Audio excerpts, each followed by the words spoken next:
আপনি, আমি জানি না আপনি কতটুক বলতে পারবেন, আপনি এই যে ধর্ম, মাথায় কাপড় দেওয়া, আলাদা একটা চেহারা, এটাকে আপনি ভোটের মাঠে কেমনে ডিল করলেন?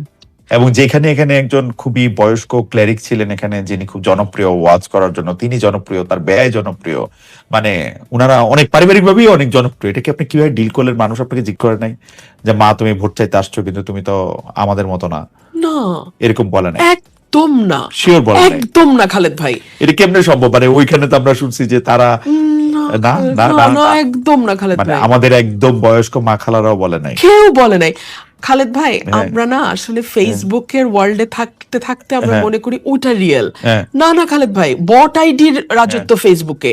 আমাদের গ্রামের যে সাধারণ মানুষ, গরিব মানুষ যারা, খেটে খাও খাওয়া মানুষ যারা, ওরা অনেক উদার মনের, অনেক স্বচ্ছ এবং অনেক স্পষ্ট ওদের চিন্তা। ওরা কিন্তু আমাদের মতো এত কনফিউজড না। আমার যে গ্রামের ভাই খুবই মুসল্লি, যার সাদা দাড়ি আছে, মাথায় টুপি আছে, গায়ে পাঞ্জাবি আছে, উনি আপনাকে কি করে মানে মানে উনার উনা উনা উনি আপনাকে বা আপনি উনাকে কি করে ডিল করলেন, বা উনি আপনাকে কি বললো ইলেকশনের সময়?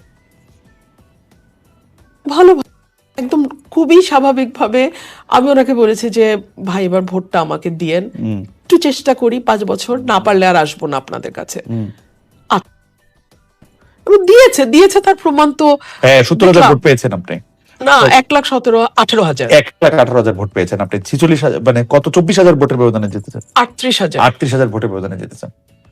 আমার 1,18,000 আপনি ভোট পেয়েছেন, কিন্তু এটা একটা, কিন্তু আপনি কিন্তু একটা মানে কি বলে যে একটা গবেষণার, কারণ বাংলাদেশে যখন আমরা শুনতেছিলাম যে বাংলাদেশ ধীরে ধীরে আসলে অনেক বেশি মৌলবাদের নিগড়ে, অনেক বেশি ওইটার মধ্যে, তো আপনি একটা প্রত্যন্ত অঞ্চলে, যেটা বর্ণনা আপনি নিজে দিচ্ছেন, সেখানে আপনি এটা ফিল করতেছেন যে এটা মানে আমার মতে যে কোনো একজন ক্লেরিক, যে যখন পাকিস্তান আমলে ফাতেমা জিন্নাহ ভোটে দাঁড়াইছিলেন পাকিস্তানের প্রেসিডেন্ট পদে, আর ওইদিকে দাঁড়াইছিলেন হচ্ছে আইয়ুব খান, তো ওই ক্লেরিক বলছিলেন যে আইয়ুব খানের পুরুষ হওয়া ছাড়া আর কোন গুণ নাই, আর ফাতেমা জিন্নাহর মেয়ে হওয়া ছাড়া আর কোন দোষ নাই।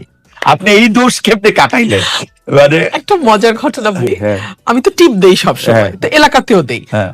তো আমার সাথে একটা ছোট্ট ছেলে থাকে, ও এসে একদিন সকালবেলা আমার পা চেপে ধরছে, আম্মা পা ছাড়বো না। বলছি কি হয়েছে বল, কি কিছু করছিস তুই? না কিছু করি নাই। তো বল না, তুই কি বল না। আম্মা টিপটা দিয়ে বাইরে হইন না।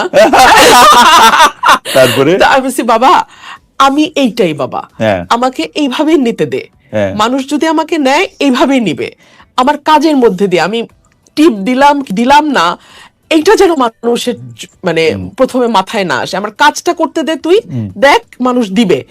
সে তো আর আমার পাছায় না, আম্মা আপনি হাইরা দেবেন, আম্মা আপনি দিয়েন না, আম্মা আপনি দিয়েন না। কি হলো, মানুষ তো তাকালো না, মানুষ তার ভালোটা কোথায় বিশ্বাস করতে পারে সেটা সে ঠিকই বুঝলো। আপনার